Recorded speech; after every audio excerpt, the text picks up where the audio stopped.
យើងមិនចិត្តអាក្រក់ទេបើសិនជាឯងទទួលបានជ័យជំនះលើការប្រកួតនេះយើងនឹងជូនប្រាក់ដល់ឯងហើយថែមទាំងមិនចាប់ឯងដាក់គុកទៀតផងអូបានខ្ញុំយល់ព្រមខ្ញុំនឹងចូលរួមការប្រកួតនេះសូមលោកសេដ្ឋីមានប្រសាសន៍មកចុះលោកសេដ្ឋីបាននិយាយអំពីការប្រកួតទាំងអស់លោកចៅងងុយយល់ហើយក៏បានពោលថាគ្មាននរណាអាចយកឈ្នះខ្ញុំបានទេខ្ញុំដេកមួយថ្ងៃ5យាមក៏បានដែរឈប់សិនមើលដូចជាមានអ្នកណាកំរើកហើយឃើញបែបនេះនាងឆែមក៏មានចេតនានិយាយឮថាមែនហើយនេះឈ្នួនគឺមានមែនហើយភ្ញាក់មកនេះធំប៉ាត់ថៃនេះធំពិតជាភ្ញាក់ផ្អើលមែននេះធំបើកភ្នែកនិងបាននិយាយថាឈ្នះហើយខ្ញុំឈ្នះហើយមែនទេរឿងចៅពូកែដេក្នុងការរស់នៅអ្នកណាក៏ត្រូវតែសម្រានដែរព្រោះការសម្រានជួយផ្ដល់អត្ថប្រយោជន៍ច្រើនណាស់តែថាចុះបរោះនេះវិញមិនក៏ដេកជាអាជីពយ៉ាងនេះនៅផ្ទះតាបានអើយហត់ណាស់កັບព្រៃតែ3 4កំបិតសោះអស់កម្លាំងអាលីងចៅងងុយខណៈនោះក៏បានដើរមកនិងបានពោលថាលោកតាកំពុងធ្វើអីហ្នឹងហេថ្ងៃនេះមិនក៏ក្រោកលឿនម្ល៉េះមកណែមកជួយកាប់តាមតិចមកតែចង់ដាំស្លឹកគ្រៃដាំជាវត្រន់ដីសើមលោកតាតើលោកតាមានបាយកកហូបទេខ្ញុំឃ្លានណាស់ស្អីគេហេស្មានតែក្រោកលឿនមកជួយការងារអញ្ចឹងតែនេះនិយាយពិសេសឯងនិយាយពីជ្រូកទៅវិញមិនអីទេលោកតាចៅប្រកាសជាជួយលោកតាតែពេលនេះចៅសុំហូបសិនបើថាអញ្ចឹងហូបសិនទៅតែតាគ្មានបាយកកទេណាមានដំឡូងដុតមួយចំនួនក្បែរចង្ក្រាននឹងឯងចៅឯងទៅមើលទៅអូបើបានអញ្ចឹងកាន់តែល្អដំឡូងល្អណាស់អាហារបំពន់ជីវជាតិច្រើនណាស់លោកតាខ្ញុំទៅហូបសិនហើយអរគុណលោកតាជាទីស្រឡាញ់បាទចៅបានហូបដំឡូងហើយហូបទៀតលុះឆ្អែតហើយនោះគាត់អត់ទៅកាប់ដីទេមានតែដេកលក់នៅត្រង់នោះប៉ុណ្ណោះតែម្ដង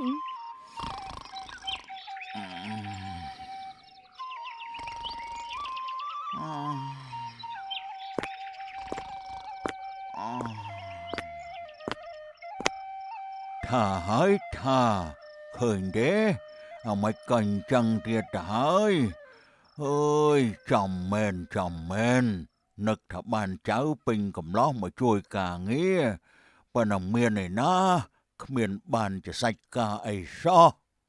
និយាយហើយតាបានក៏បានចូលទំពក់មកនិងបាននិយាយបន្តថា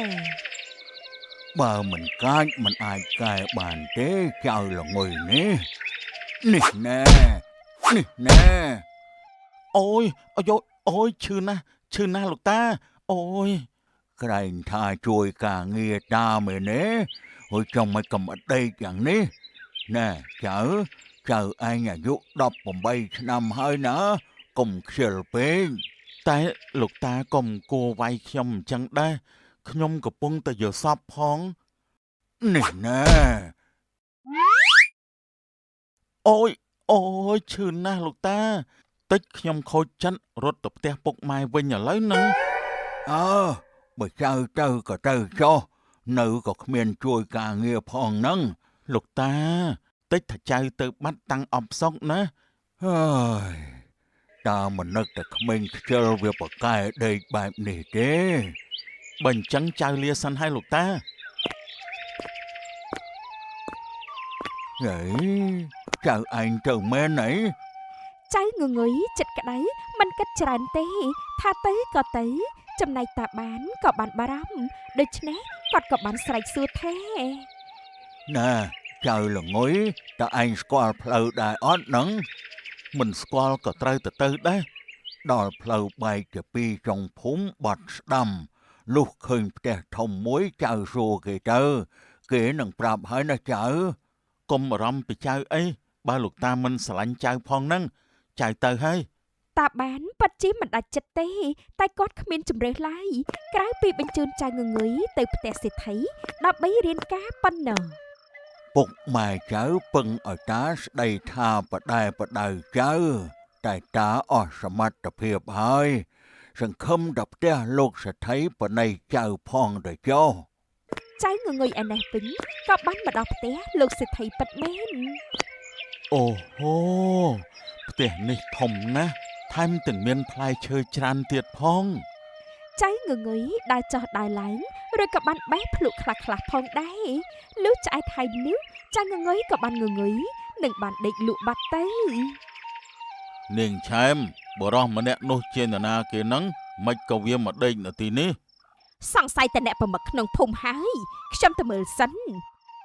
នាងឆែមដើរទៅចិត្តបន្តិចរួចក៏បានសម្គាល់ឃើញថាជាក្មេងស្ទាវទើបធំមិនមែនជាអ្នកបម្រើទេលោកសេដ្ឋី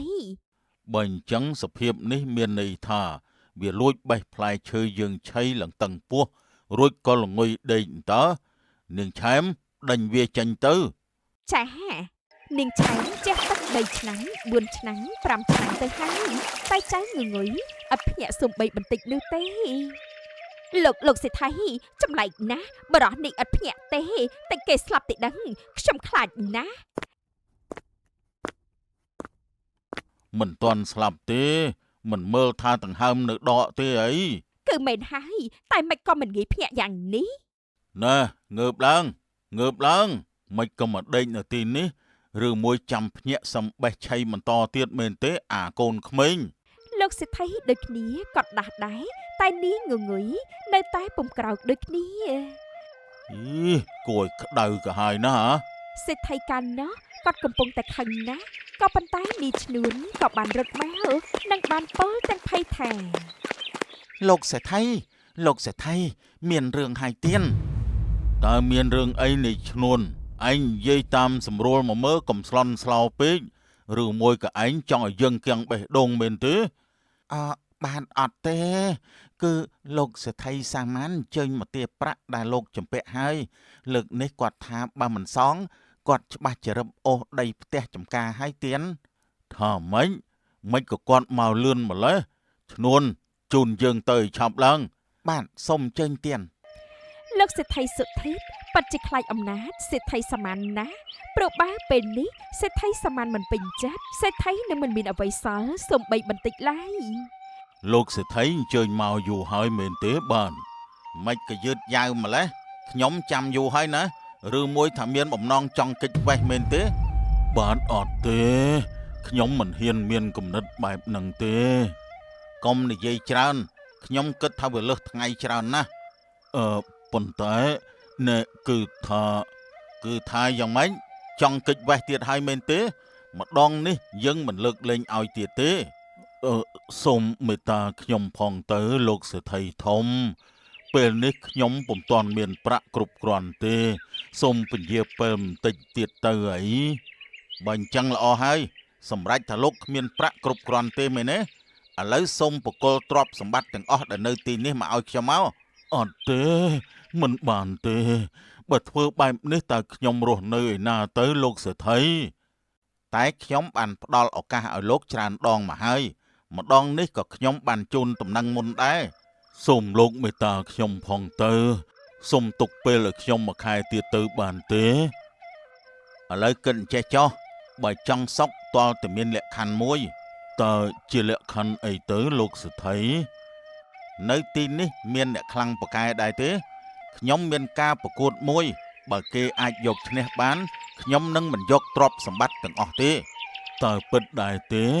ខ្ញុំនឹងព្យាយាមរកអ្នកមកប្រកួតប្រជែងឲ្យបានតែត្រូវចងចាំថាបើសិនជាលោកចាញ់លោកត្រូវដើរចេញពីទីនេះដោយមិនយកអ្វីសំបីតាមអាសេនបើលោកឈ្នះខ្ញុំនឹងមិនទារប្រាក់លោកទៀតទេបានខ្ញុំនឹងចូលរួមការប្រកួតនេះចុះសូមឲ្យទៅលោកសេដ្ឋីបញ្ជាក់ពីលក្ខខណ្ឌនឹងការប្រកួតមកគឺការប្រកួតដេកបើអ្នកណាដេកឈ្នះគេនោះគឺនឹងទទួលបានជ័យជំនះហើយការប្រកួតនេះដូចជាចម្លែកណាស់ក្រែងគ្រប់គ្នាសត្វដេកតើលោកតើលោកគ្មានសង្ឃឹមទេមែនទេបើអញ្ចឹងលោកដើរចេញទៅបានអត់ទេខ្ញុំព្រម ហើយខ្ញុំនឹងរកអ្នកដែលប្រកែកដេកមកប្រកួតឲ្យទាល់តែបាន និយាយគ្នាអំពីលក្ខខណ្ឌនៃការប្រកួតហើយនោះសេដ្ឋីសាមញ្ញក៏បានប្រញាប់ត្រឡប់ទៅវិញចំណែកសេដ្ឋីពិបាកចិត្តណាស់ព្រោះការនេះសេដ្ឋីសាមញ្ញមកជាមានល្បិចកលជាក់ជាមិនខានឡើយ លោកសេដ្ឋីទុកឲ្យខ្ញុំជាអ្នកធ្វើជាគូប្រកួតជាមួយលោកសេដ្ឋីសាមញ្ញចុះព្រោះខ្ញុំអាចសម្ដែងធ្វើជាដេកលក់បានរឿងនេះមិនងាយស្រួលដូចជាឯងនិយាយទេសេដ្ឋីសាមញ្ញមកជាមានល្បិចចង់ដណ្ដើមយកទ្រព្យសម្បត្តិយើងទាំងអស់គេមិនចង់ទុកផ្លូវឲ្យយើងដើរនោះទេ លោកសេដ្ឋីចាប់បរោះដែលដេកក្នុងចំការនោះអីមើលទៅគេដេកមិនភ្ញាក់ទេអញ្ចឹងគេអាចជាមនុស្សដែលពូកែដេកប៉ិតប្រកាសថាហើយ ក៏ត្រូវមួយយ៉ាងដែរទោះបីថាសេដ្ឋីសាមញ្ញគេមានល្បិចតែសំខាន់លក្ខខណ្ឌគឺពូកែដេកមែនហើយនាងឆែមឯងទៅហៅគេមកមើល ចាលោកសេដ្ឋីភ្លាមនោះដែរនាយឈ្នួននិងនាងឆែមក៏បានសម្ដែងទៅចំការភ្លាមមួយរំពេលោកសេដ្ឋីមើលចោះគឺថាបរោះនោះបាត់ហើយ មិនអាចទេឬមួយក៏យើងត្រូវរលាយត្រឹមនេះមែនទេឆាប់ឡើងដើររកជុំវិញចំការទៅមើល នាងឆែមបានដើររកជុំវិញចំការចុះឡើងស្រាប់តែភ្លាមនោះនាងឆែមក៏បានសម្គាល់ឃើញថាអើយឃើញហើយ ឯណាឆាប់ហៅវាមក ណែក្មេងកំហុចលួចបេះផ្លែឈើគេពេលនេះម្ចាស់គេតាមតនហើយឆាប់មកណែភ្លាម អត់ទេខ្ញុំអត់បានលួចច្រើនណាខ្ញុំគ្រាន់តែបេះហូប2 3ប៉ុណ្ណោះហ្នឹងលោកសេដ្ឋីយើងមានការចង់និយាយជាមួយឯងឆាប់មកជាមួយយើងមកឲ្យលឿនឡើងតែខ្ញុំនឹងត្រូវជាប់ទោសដែរទេបងទាំងពីរព្រោះមុននេះខ្ញុំបានស្រែកសុំម្ចាស់ដើមឈើហើយតើ កុំនិយាយច្រើនពេកឆាប់មកកាលនោះដែរសេដ្ឋីបាននិយាយបំភ័យគំរាមទៅកាន់ចៅងងុយថា អើល្អិនឯងលួចបេះផ្លែឈើយើងហើយយើងក៏ដឹងថាការនេះឯងនឹងមានទោសជាប់គុកផងដែរតែខ្ញុំបានសុំដើមឈើហើយតើដើមឈើក៏ឆ្លើយថាយល់ព្រមជាមួយខ្ញុំដែរដូច្នេះខ្ញុំក៏បេះផ្លែវាតែម្ដងទៅសុំលោកសេដ្ឋីកុំដាក់ទោសខ្ញុំអីធ្វើខុសហើយមិនចេះទទួលកំហុសតែចង់បង្កើតកំហុសមកធ្វើអីចឹងហ៎ ឯងត្រូវចាប់ទោសប្រហារជីវិតប្រកាសណាស់ចាំមើលចោះ ថាម៉េចតែខ្ញុំពិតជាត្រូវជាប់ទោសមែនទេខ្ញុំមិនទាន់មានអនាគតវិញឆ្ងាយផងហ្នឹងបានហើយបើមិនចង់ត្រូវមានទោសទេឯងត្រូវទៅធ្វើរឿងមួយឲ្យយើងតែខ្ញុំត្រូវធ្វើបែបណាទៅតែខ្ញុំនឹងរួចខ្លួនដែរទេយើងមិនចិត្តអាក្រក់ទេបើសិនជាឯងទទួលបានជ័យជំនះលើការប្រកួតនេះយើងនឹងជូនប្រាក់ដល់ឯងហើយថែមទាំងមិនចាប់ឯងដាក់គុកទៀតផងអូបានខ្ញុំយល់ព្រមខ្ញុំនឹងចូលរួមការប្រកួតនេះសូមលោកសេដ្ឋីមានប្រសាសន៍មកចុះ លោកសេដ្ឋីបាននិយាយអំពីការប្រកួតទាំងអស់លោកចៅងងុយយល់ហើយក៏បានពោលថា គ្មាននរណាអាចយកឈ្នះខ្ញុំបានទេខ្ញុំដេកមួយថ្ងៃ5យាមក៏បានដែរសង្ឃឹមលើឯងហើយណាចំណែកអាឈ្នួននិងឆែមក៏ត្រូវទៅបន្តស្វែងរកអ្នកដែលប្រកែកដេកបន្ថែមដើម្បីជាការដោះដូរបើសិនជាអាក្មេងនេះមិនអាចសម្រេច ចាទៀនថ្ងៃប្រកួតមិនយូរក៏បានមកដល់ចំណែកសេដ្ឋីសាមញ្ញវិញក៏មានជើងខ្លាំងម្នាក់ដែរពូកែខាងដេកផងដែរនោះគឺធំ លោកសេដ្ឋីតែឯណាជើងខ្លាំងខាងដេកលក់នោះគឺម្នាក់នោះហើយថាម៉េច តើបរោះស្គមក្មេងនោះមែនទេលោកសេដ្ឋីសុធិនគិតរៀបចំអីវ៉ាន់ចាក់ចាញ់ឬក៏ធ្វើជាអ្នកបម្រើខ្ញុំឲ្យហើយទៅខ្ញុំមានទសាកល្បងទេនាយងងុយកុំធ្វើឲ្យយើងអស់សង្ឃឹមឲ្យសោះណាបាទលោកសេដ្ឋីខ្ញុំនឹងព្យាយាមដេកឲ្យលក់តែម្ដងលោកសេដ្ឋី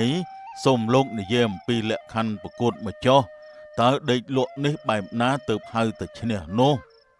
លោកចំជាល្ងងមែនបានហើយទុកថាលោកល្ងងមែនទៅចុះនាយធំនិយាយមកមើល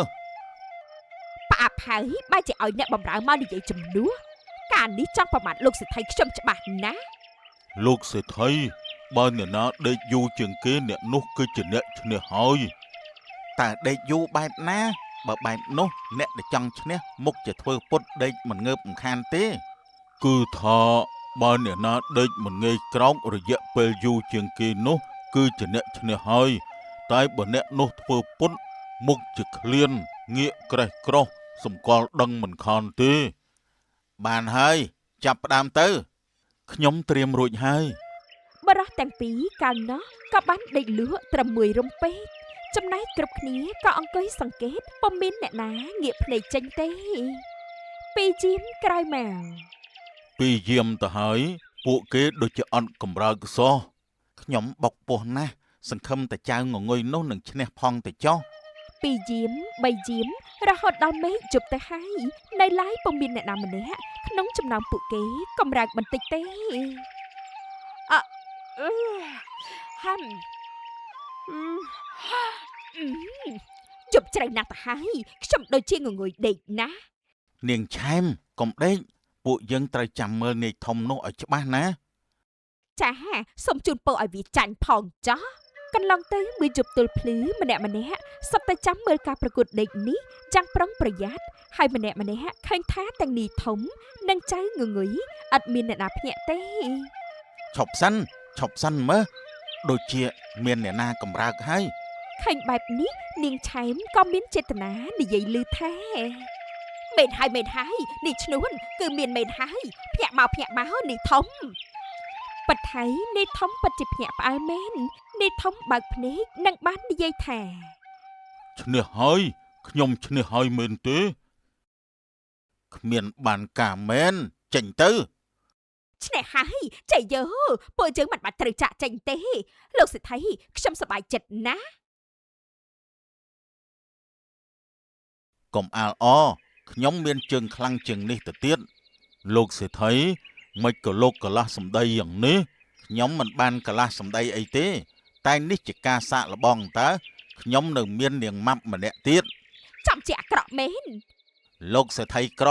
ចេះបដៅកាជះផងទៅនាងឆែមនាងទៅទទួលការអប់រំនៅផ្ទះបាយចុះ ចាលោកសេដ្ឋី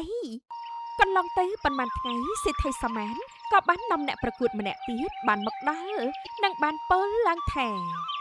ម្ដងនេះបើយកឈ្នះនាងម៉ាប់បានខ្ញុំនឹងធ្វើកិច្ចសន្យាច្បាស់ការរួចក៏ដើរចេញតែបើលោកចាញ់ត្រៀមខ្លួនធ្វើជាបាវឲ្យហើយទៅគឺមានតសាកសិនទេចាប់ផ្ដើមទៅនាងម៉ាប់កាពីតូល ចោការប្រកួតចាប់ផ្ដើមហើយម្នាក់ពិតជាមិនងាយភ្ញាក់ពិតមែនបងឈ្នួនណាដៃគូម្ដងនេះដូចជាមិនស្រួលទេមើលទៅនាងកថត់នោះពូកែដេកណា ខ្ញុំក៏ថាអញ្ចឹងដែរសង្ស័យតែមួយថ្ងៃគ្មានធ្វើការអីក្រៅពីឆៃហើយដេកទេមើលទៅនោះ 3 ថ្ងៃ 4 ថ្ងៃ 5 ថ្ងៃទៅហើយនៅឡើយមិនភ្ញាក់ទេខ្ញុំចិត្តកាត់ខ្យល់ឲ្យបងឈ្នួន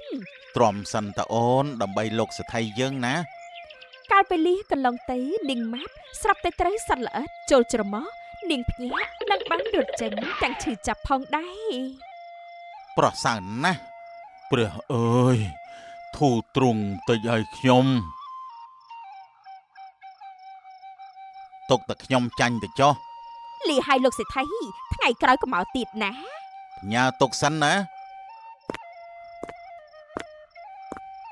អរគុណពួកឯងខ្លាំងណាស់បើគ្មានពួកឯងទេខ្ញុំមុខជាមិនអាចមានសង្ឃឹមទេនាងឆែមនាយឈ្នួនបើចៅងងុយភ្ញាក់កាលណារៀបអាហារនិងពិនិត្យសុខភាពឲ្យគេផងដេកយូរអញ្ចឹងខ្លាចតែកាពះមានបញ្ហាទេបាទលោកសេដ្ឋីខ្ញុំនឹងទៅអញ្ជើញលោកគ្រូពេទ្យមកប្រកាសណាស់ ចំណែកនាងខ្ញុំនឹងចម្អិនអាហារឆ្ងាញ់លេខ1តែម្ដង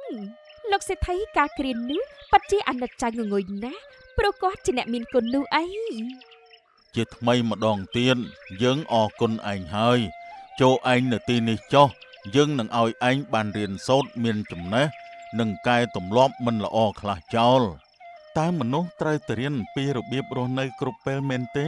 លោកសេដ្ឋីពិតមែនហើយគ្មានអ្នកណាល្អឥតខ្ចោះទេតែត្រូវកែទម្លាប់ណាដែលមិនល្អចោលទើបគេហៅថាបុគ្គលជាបណ្ឌិតចុះទម្លាប់ដេករបស់ខ្ញុំនោះត្រូវកែដែរទេនោះក៏ត្រូវតែកែដែរត្បិតមនុស្សត្រូវការសម្រាកតែក៏មិនមែនមានន័យថាដេករហូតឬក៏ដេកខុសពេលឬដេកមិនគិតពីអ្វីនោះទេនោះជាការមិនល្អណាស់ដឹងទេបាទលោកសេដ្ឋី អញ្ចឹងពីពេលនេះតទៅខ្ញុំមិនធ្វើទៅតាមអារម្មណ៍ក្នុងនាមជាក្មេងមិនដឹងអីទៀតនោះទេល្អណាស់ វេលាកន្លងទៅចៅងងឹយក៏កាន់តែចេះយល់ការហើយគាត់ក៏បានភ្ញាក់រលឹករឿងមួយផងដែរ កាលនៅក្មេងខ្ញុំឆេវឆាវណាស់ខ្ជិលហើយមិនចេះស្ដាប់តាមពុកម៉ែនិងតាទៀតខ្ញុំពិតជាសាំងកំហុសច្រើនពេកហើយ ដោយដឹងខុសផងចាស់ទុំជាងមុនច្រើនផងនោះចៅងងុយក៏បានជម្រាបលាលោកសេដ្ឋីដើម្បីទៅជួបលោកតាវិញហើយថ្ងៃមួយនោះគាត់ក៏បានជួបនឹងនាងម៉ាប់និងនីធំនៅទី1នៅចេះមាត់ទៅ ណែអាល្អិនអញសប្បាយអរណាស់មែនទេ មើលណយមើលចោះថ្ងៃនេះណាបើមិនបានបដៅមិនស្ងប់ចិត្តនឹងម៉ាប់យើងនេះទេ ចាត់ការវាទៅនឹងកំមប់អេឈប់សិនបងទាំងពីរតើមានរឿងអីមែនទេថ្ងៃនោះយើងមិនឈ្នះឯងថ្ងៃនេះមានតែបដៅឯងទេដើម្បីកុំឲ្យឯងមានអំនួតខ្លាំងពេកបងធំខ្ញុំមិនចង់មានរឿងទេណា តែខ្ញុំចង់មានរឿងយ៉ាងម៉េចដែរនេះណែ អូយ អូយតែម្ដាយទៀត អូយនេះពួកបងចេះក្បាច់គុណផងមែនទេ ប៉ុន្តែយើងមិនត្រឹមតែចេះវិធីដេកទេហើយក៏ចេះក្បាច់គុណដែរទទួលទៅនេះណែ កុំអី មិនអាចគេចបានទេហេតុនេះចៅងងុយមានតែតដៃប៉ុណ្ណោះថ្ងៃនោះពួកគេក៏បានបញ្ចេញក្បាច់គុណរៀងខ្លួនហើយទីបំផុតចៅងងុយក៏បានវិឈ្នះនិងបានធាក់ពួកគេធ្លាក់ចូលទឹកទាំងពីរ